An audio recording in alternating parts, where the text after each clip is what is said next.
எனதன்பு மகரம் ராசிக்கார நேயர்களுக்கு எனது இனிய வணக்கங்க. நம்ம இன்னைக்கு வீடியோ பதிவுக்குள்ள முழுமையா போறதுக்கு முன்னாடி முருகரை மனதார வணங்கிட்டு வீடியோ பதிவுக்குள்ள போகலாங்க. ஓ முருகா போற்றி, ஓ முருகா போற்றி, ஓ முருகா போற்றி, என்னை காக்கும் முருகனே போற்றி. நல்லதே நடக்கும், நல்லது மட்டும்தான் நடக்கும். நம்மளோட மகர ராசிக்காரங்க மிகவும் பொறுப்பானவங்க, ஒழுக்கமானவங்க. இவங்க எதையும் திட்டமிட்டு செய்து வெற்றி பெற விரும்புவாங்க. கடின உழைப்பால உயரம் அடைகிறது இவங்களோட பலமா இருக்கு. சில நேரங்கள்ல சீரியஸா இருப்பாங்க, ஆனா உள்ளுக்குள்ள மிகவும் அக்கறை கொண்டவங்களா இருப்பாங்க நம்மளோட மகர ராசிக்காரங்க. இவங்க நட்புக்கு முக்கியத்துவம் தருவாங்க, அதே நேரத்துல நண்பனுக்காக உயிரை கொடுக்க கூட இவங்க தயங்க மாட்டாங்க. மகரம் ராசிக்கார அன்பர்களே அனைவருக்கும் வணக்கங்க. உங்க வாழ்க்கையில நீங்க இதுவரைக்கும் பார்த்திராத ஒரு மிகப்பெரிய திருப்புமுனை அரங்கேற போகுதுங்க. மங்களகரமான பராப வருட தமிழ் புத்தாண்டு பிறக்கும் நன்னாளான ஏப்ரல் 14, 15 மற்றும் 16 ஆகிய தேதிகள் சாதாரண நாட்கள் கிடையாதுங்க. உங்க தலை எழுத்தையே மாற்றப்போகும் சக்தி வாய்ந்த நாட்களுங்க. ஆனா அதே சமயம் உங்களுக்கு ஒரு மிகப்பெரிய ஆபத்து உங்க வாசல்லையே காத்துக்கிட்டு இருக்குதுங்க. அந்த 4 நபர்கள் யாரு, நீங்க ஏன் உஷாரா இருக்கணும், அப்படி என்ன நடக்க போகுது என்பதை நமது இந்த சிறப்பு தொகுப்புல முழுமையா பார்த்து தெரிஞ்சுக்கலாங்க. இந்த காணொளிய ஒரு நொடி கூட தவிர்க்காம முழுமையா பாருங்க. ஏன்னா நீங்க செய்யும் ஒரு சிறு தவறு உங்களை தேடி வரும் அந்த மாபெரும் பொற்காலத்தை தவிடுபொடி ஆக்கிருங்க. நம்மளுடைய மகரம் ராசி மண்டலத்தின் 10வது வீடாக அமையும் இந்த ராசி காலபுருஷ தத்துவப்படி கர்ம வினிகளை தீர்மானிக்கும் மிக முக்கியமான இடத்துல இருக்கு. மகர ராசியில பிறந்த நீங்க ஏன் எப்போதும் ஒருவித போராட்டத்துடனும் மற்றவர்கள் படாத கஷ்டத்தை அனுபவிக்கிறீர்கள் என்று எப்போதாவது யோசிச்சு பார்த்ததுண்டா? இதற்கு பின்னால உங்க முற்பிறவியில ஆழமான ரகசியங்கள் புதஞ்சு கிடக்குதுங்க. உங்களோட கடந்த கால பிறவியில நீங்க மிகப்பெரிய அதிகாரம் கொண்ட பதவியிலேயோ அல்லது ஒரு கூட்டத்தை வழிநடத்தும் பொறுப்பிலேயோ இருந்திருக்க வாய்ப்பு அதிகமா இருக்கு. அந்த பிறவியில நீங்க செஞ்ச சில கடுமையான முடிவுகள் அல்லது அதிகாரத்தால ஏற்பட்ட சில கர்ம வினைகளை தீர்க்கிறதுக்காகவே இந்த பிறவியில நீங்க சனி பகவானின் ஆதிக்கத்தின் கீழே பிறந்திருக்கீங்க. முற்பிறவியில நீங்க மற்றவர்கள் மீது காட்டிய ஆதிக்கம் அல்லது சிலரை அலட்சியப்படுத்திய விதம் இந்த பிறவியில உங்களுக்கு தனிமையையும் எதற்கும் தாமதமான வெற்றிகளையும் தந்து கொண்டிருக்க. குறிப்பா மகர ராசிக்காரங்க இந்த பிறவியில எப்போதுமே ஒருவித குற்ற உணர்ச்சியோட எதையோ சாதிக்க வேண்டும் என்கிற தாகத்துடனும் அலையிறதுக்கு காரணம் முற்பிறவியில முடிக்கப்படாமல் போன சில கடமைகள் தாங்க. நீங்க கடந்த கால பிறவியில நேர்மறையற்ற முறையில எதையாவது அடைந்திருந்தா இந்த பிறவியில உழைப்புக்கு ஏற்ற பலன் கிடைக்காம தவிப்பீங்க. ஆனா நீங்க தர்மத்தின் வழி நிற்பதால இந்த பிறவியின் தொடக்கத்துல கஷ்டங்கள் இருந்தாலும் நடுத்தர வயதுக்கு பிறகு ராஜ வாழ்க்கை உங்களை நிச்சயமா தேடி வரீங்க. உங்க முற்பிறவியில நீங்க உறவுகளுக்கு கொடுத்த முக்கியத்துவத்தை விட அந்தஸ்துக்கும் பேருக்கும் கொடுத்த முக்கியத்துவம் அதிகமா இருந்திருக்கலாம். அதன் விளைவாகவே இந்த பிறவியில நீங்க உண்மையான பாசத்துக்காக இயங்குவதும் பலமுறை உதவி செய்தவர்களிலேயே முதுகில் குத்தப்படுவதும் நிகழ்து. உங்க ஜாதகத்துல ராகு மற்றும் கேதுவின் நிலையை பொறுத்து உங்க முற்பிறவியிலேயே நீங்க செய்த புண்ணியங்கள் இந்த பிறவியில் உங்களுக்கு திடீர் அதிர்ஷ்டங்களை கொடுக்கும். ஆனா இப்போது வரக்கூடிய பராபவ வருட தமிழ் புத்தாண்டு நாட்கள் உங்கள் கடந்த கால பிறவியின் பாவங்களுக்கான தண்டனையை குறைச்சு நட்பலன்களை வழங்க போகும் ஒரு காலச்சக்கரமா இருக்கு. நீங்க கடந்த காலத்துல இழந்த கௌரவத்தையும் செல்வாக்கையும் மீட்டெடுக்க இது சரியான தருணமா உங்களுக்கு அமைஞ்சிருக்கு. நீங்க செய்ய வேண்டியதெல்லாம் ஒன்றே ஒன்றுதான். கடந்த கால தவறுகளை எண்ணி வருந்தாம இனி வரும் காலங்கள்ல நேர்மையாகவும் உழைப்பின் மீதான நம்பிக்கையுடனும் இருக்கணுங்க. யாரெல்லாம் உங்களை ஏளனமா பார்த்தாங்களோ அவர்களை வியத்து பார்க்கும் அளவுக்கு ஒரு மிகப்பெரிய மாற்றம் உங்க வாழ்க்கையில நிகழப்போகுது. உங்க கர்ம வினைகள் அனைத்தும் கரைஞ்சு ஒரு புதிய தொடக்கத்திற்கான வாசல் திறக்கப்படும் நேரம் இதுவாயிருக்கு. இந்த மாற்றத்தை நீங்க முழு மனசோட ஏற்றுக்கொண்டு பேராசப்படாம நிதானமா செயல்பட்டா முற்பிறவியின் சாபங்கள் நீங்கி புண்ணியங்கள் உங்க வாழ்வை ஒளிரச் செய்யுங்க. வாழ்க்கை அப்படிங்கறது ஒரு வட்டங்க. நீங்க எதை விதைக்கிறீங்களோ அதையே அறுவடை செய்வீங்க. இப்போது நீங்க அறுவடை செய்ய போறது உங்க கடந்த கால பிறவியின் நல்ல எண்ணங்கள் தாங்க, அதற்கான பலன்கள் தான். அதனால இந்த உரையாடலின் சாராம்சத்தை உள்வாங்கிக் கொண்டு வரும் நாட்கள் துணிச்சலோட எதிர்கொள்ளுங்க. வெற்றி நிச்சயமா உங்க பக்கம் தாங்க.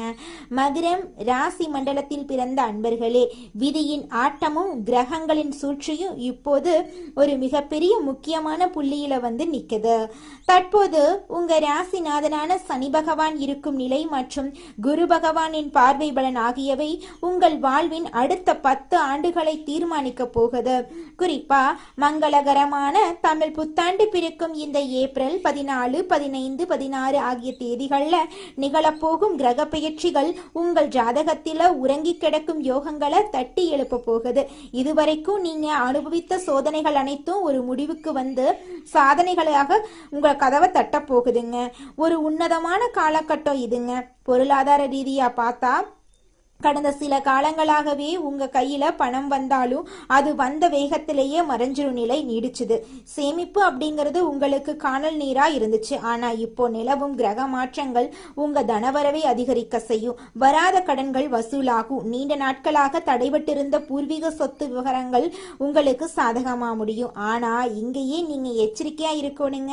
உங்க பொருளாதார முன்னேற்றத்தை கண்டு உங்கள் நிழல் போலவே உங்களை பின்தொடரும் சில பொறாமை கண்கள் உங்கள் மீது விழுந்திருக்க. உத்தியோகம் மற்றும் தொழில் துறையில இருக்கிறவங்களுக்கு இது ஒரு பொற்காலமா அமைய போகுது.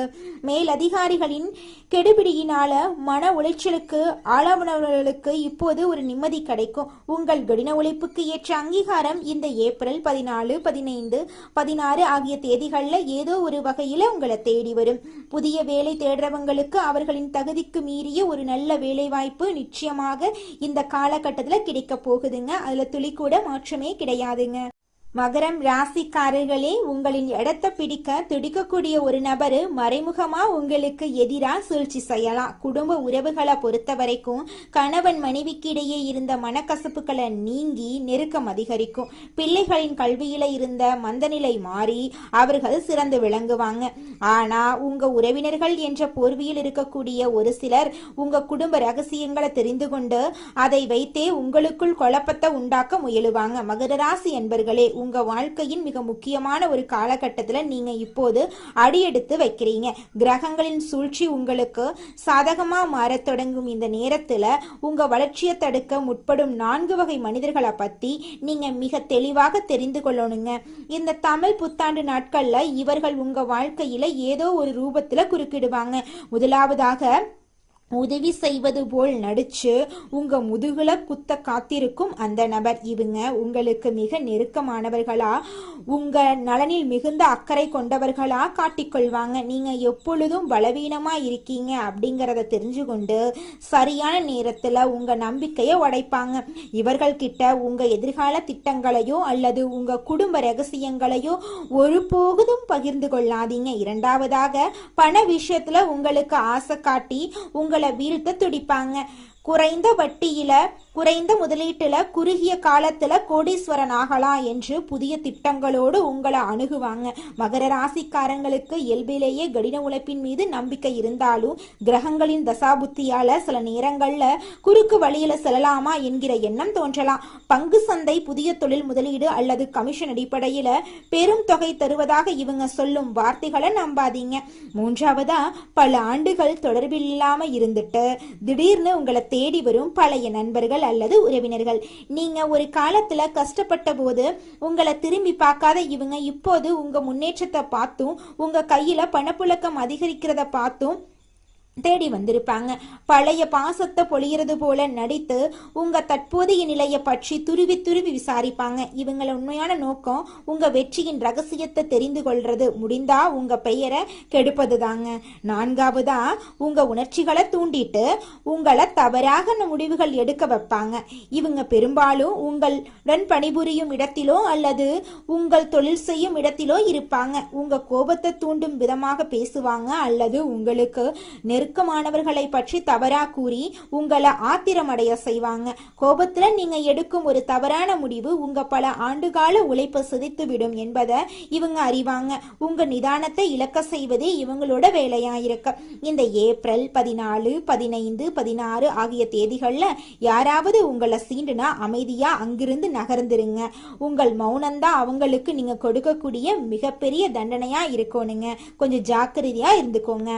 ஒரு அடர்ந்த காட்டின் ஓரத்துல அமர்ந்திருந்தது அந்த அமைதியான கிராமம். அங்கே ரவி என்ற இளைஞன் வசித்து வந்தாங்க. அவ ஒரு சிறந்த உழைப்பாளி, நேர்மையானவ, எதையும் திட்டமிட்டு செய்யும் குணம் கொண்டவ. அவனுடைய ராசி மகரம் அப்படிங்கறதால அவனுக்கு தனிமை ரொம்பவும் பிடிக்கும். ரவி தனது கடின உழைப்பால ஒரு சிறிய தானிய கிடங்க உருவாக்கி அதுல நல்ல லாபம் ஈட்டி வந்தான். சரியாக வராப வருட தமிழ் புத்தாண்டு தொடங்கும் அந்த ஏப்ரல் 14, 15, 16 ஆகிய தேதிகள் நெருங்கி கொண்டிருந்த போது ரவியின் வாழ்க்கையில 4 மனிதர்கள் வெவ்வேறு ரூபத்துல வந்தாங்க. முதல்ல வந்தவர் சோமு. ரவி, உனக்கு தெரியுமா, பக்கத்து ஊர்ல ஒரு பெரிய நிலம் விற்பனைக்கு வருது, நீ அதை வாங்குனா உன் கிடங்க இன்னும் பெருக்கலாம் என்று ஆலோசனையா அள்ளி வீசினாரு. ரவி தன் உள்ளுணர்வு சொன்னதை கேட்டு அந்த பேச்சை அப்படியே தவிர்த்தான். இரண்டாவதாக வந்தவர் ஒரு செல்வந்தர். அவர் ரவியிடம் வந்து, தம்பி, உன்னிடம் இருக்கும் பணத்தை என்னிடம் கொடு, ஒரே வாரத்துல அதை 2 மடங்கா மாற்றித்தர அப்படின்னு ஆசை காட்டினாரு. ரவி, குறுக்கு வழியில பணம் வந்தா நிலைக்காது என்ற மகர ராசிக்காரர்களின் இயல்பான குணம் அவனை தடுத்ததால அந்த ஏமாற்று வழியில அவன் விழல. மூன்றாவதாக ரவி பள்ளியில படித்த போது நண்பனாயிருந்த ஒருவன் திடீரென்று ஊருக்கு வந்தான். நண்பா, உன் வளர்ச்சி எனக்கு மிக்க மகிழ்ச்சி தருது என்று கூறிக்கொண்டே ரவியின் தொழிலில் இருக்கக்கூடிய நுணுக்கங்களை துருவி துருவி விசாரிச்சான். ரவி அவங்கிட்ட தன் வெற்றியை பற்றி பேசாம பழைய ஞாபகங்களை மட்டும் பேசி அனுப்பிச்சிட்டான். நான்காவதாக ரவியின் கிடங்கில் வேலை செய்யும் ஒருவன் ரவிக்கு மிக நெருக்கமான ஒருவரை பற்றி தவறாக பேசி ரவியுடைய கோபத்தை தூண்டினான். ரவி ஒரு நிமிடம் கோபத்தின் உச்சத்துக்கே போயிட்டான். ஆனா அந்த ஏப்ரல் 16ஆம் தேதி தன் நிதானத்தை இழக்கக்கூடாது என்பதுல உறுதியா இருந்தா. அந்த 3 நாட்களும் ரவி மிக எச்சரிக்கையா இருந்தா. சோமுவின் வஞ்சகம், செல்வந்தரின் ஏமாற்று வேலை, பழைய நண்பனின் பொறாமை, வேலையாளின் சூழ்ச்சி என அனைத்தையும் தனது நிதானத்தால் முறியடித்தான். அதனால ஏப்ரல் 16ஆம் தேதி இரவு முடிந்தபோது ரவிக்கே ஒரு செய்தி வந்துச்சு. அவன் நீண்ட நாட்களாக எதிர்பார்த்த ஒரு பெரிய அரசாங்க ஒப்பந்தம் அவனுக்கு கிடைச்சது. ரவி புரிந்து கொண்டான், அந்த 4 மனிதர்களிடம் சிக்கி இருந்தா இன்று இந்த மிகப்பெரிய வெற்றியை தொலைத்திருப்போம் அப்படின்னு அவன் நினைச்சான். இந்த ரவியை போல நீங்களும் பொறுப்பா நிதானமா இருந்தா உங்க வாழ்க்கையிலையும் நிச்சயமா வெற்றி கிடைக்குங்க. இந்த உலகத்துல யாருங்க கோடீஸ்வரன்? கோடி கோடியா பணம் வச்சிருக்கிறவங்களா, பிடிச்ச உணவை சாப்பிட்றவங்களா? இதில் யாருமே கோடீஸ்வரன் கிடையாதுங்க. யார் ஒருத்தவங்க நோய் நொடி இல்லாமல் மனக்கவலையும் இல்லாமல் நிம்மதியாக தூங்குறாங்களோ அவங்க தாங்க இந்த உலகத்திலேயே சிறந்த கோடீஸ்வரன். அப்பேற்பட்ட கோடீஸ்வரன் யோகம் உங்களுக்கு இந்த மாதம் கிடைக்க போகுதுங்க. இந்த யோகத்தை பயன்படுத்தி வாழ்க்கையில் நீங்கள் முன்னேற வழியை பாருங்க. நம்ம ராசி மண்டலத்துல 10ஆவதா இருக்கக்கூடிய ராசி தாங்க மகரம் ராசி. மகரம் ராசியின் அதிபதி சனி பகவானுங்க. உத்திராடம் 2, 3, 4ஆம் பாதம், திருவோணம், அவிட்டம் 1, 2ஆம் பாதங்கள்ல பிறந்தவங்க மகரம் ராசியில பிறந்தவங்களா கருதப்படுறாங்க. நம்மளுடைய மகரம் ராசிக்காரங்களுக்கு நட்பு ராசியா இருக்கக்கூடியவங்க யாராருன்னு பாத்தீங்கன்னா ரிஷபம், கன்னி, மகரம், மீனம், விருச்சிகம் இவங்க எல்லாரும் மகரம் ராசிக்கு நட்பு ராசியா இருக்காங்க. மகரம் ராசியில பிறந்தவங்க மிகவும் இரக்க குணம் கொண்டவங்களா இருக்காங்க. இவங்களுடைய அழகான பேச்சால எதிரிகள் எல்லாத்தையும் நண்பனாக்கக்கூடிய அளவுக்கு திறமை இருக்குதுங்க. இவங்களை பொறுத்த வரைக்கும் தன்னுடைய வாழ்க்கையில 1000 பிரச்சனை இருந்தாலும் அதை பத்தி துளி கூட கவலைப்பட மாட்டாங்க. ஆனா நெருங்கிய உறவுக்கு ஒரு கஷ்டம் வருதுன்னு வச்சுக்கங்க, ஓடி போய் உதவி செய்யக்கூடியவங்களா இவங்க இருப்பாங்க. தன்னுடைய குடும்பத்துக்காக ஒட்டுமொத்த வாழ்க்கையுமே அர்ப்பணம் செய்யக்கூடியவங்களா இருக்காங்க நம்மளுடைய மகரம் ராசிக்காரங்க. வரப்போகக்கூடிய நன்மைகளை இரட்டிப்பாக்கி கொள்ளவும் நீங்க செய்ய வேண்டிய ஆன்மீக கடமைகள் குறித்து இப்போது ஆழமா பார்க்கலாம். இந்த ஏப்ரல் 14, 15, 16 ஆகிய தேதிகள்ல நீங்க மேற்கொள்ள வேண்டிய சில எளிய அதே சமயம் மிக வலுவான வழிபாட்டு முறைகள் உங்க தலையெழுத்தையே மாற்றும் வல்லமை கொண்டதுங்க.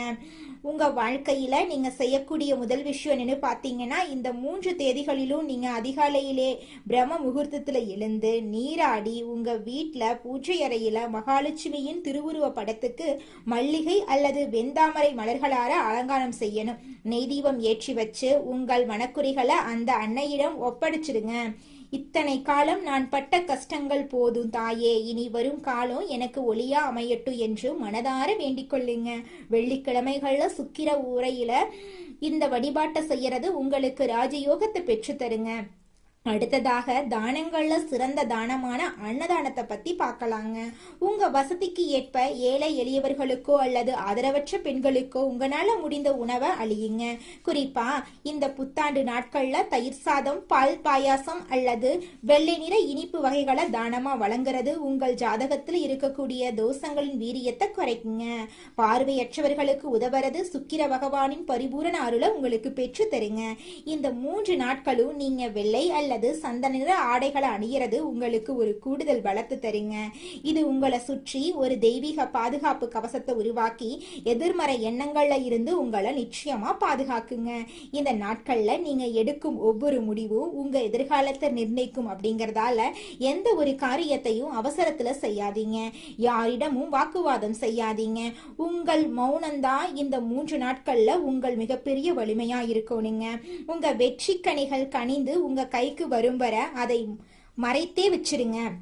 நீங்க செய்யும் இந்த எளிய ஆனா வலுவான பரிகாரங்கள் உங்க பாதையில் இருக்கக்கூடிய முட்களை அகற்றி மலர் பாதையா மாத்திருங்க. இந்த எச்சரிக்கைகளை மனதில் கொண்டு நிதானமா செயல்பட்டா உங்க வாழ்க்கையில இந்த புத்தாண்டு ஒரு மாபெரும் பொற்காலமா இருக்குங்க. நிச்சயமா உங்களுடைய ஆசைகள் கனவுகள் எல்லாமே இந்த காலகட்டத்துல நிறைவேறி தீருங்க. அதுல துளி கூட மாற்றமே கிடையாதுங்க.